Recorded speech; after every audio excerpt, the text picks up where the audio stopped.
كل ده سريع التركيب. طيب اكيد وانت قاعد تقلب على النت وانت قاعد مأنتخ طلع لك ترند الترابيزات الجانبية. الترابيزات دي بتتفك وتتركب وتتجمع، وانا كنت زيك كده، كنت قاعد ومأنتخ كده ولقيت الترابيزات دي وقلت اصنعها ليكو ونعمل لها ريفيو ونشوف هي جامدة ولا لا. طبعا الباكجينج المعروف بتاعنا، حاجات بتاعتنا. تعالوا بقى نشوفها. انا متحمس جدا عشان كنت محتاج استخدمها عشان ديكور شقتي. تعالوا نشوفها سريعا سريعا.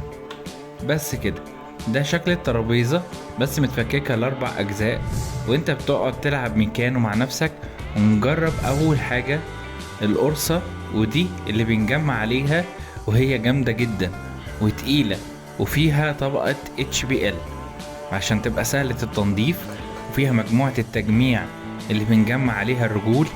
3 رجول زان قوية وتقيلة وشيك، ملمسها خشبي أنيق، وكمان فيها مسمار بيركب في القرصة. بجد شكلها شيك جدا. انا هحطها في الريسبشن عندي، ونحطها مثلا هنا اهو. هي اجمل حاجة انها تقيلة وشيك جدا. تعالوا بقى ونجرب ونحطها عند الريسبشن.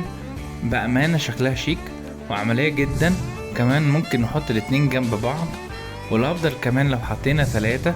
شكلها ظريف، شكلها شيك. الفكرة كمان طريقة تثبيتها قوية جدا.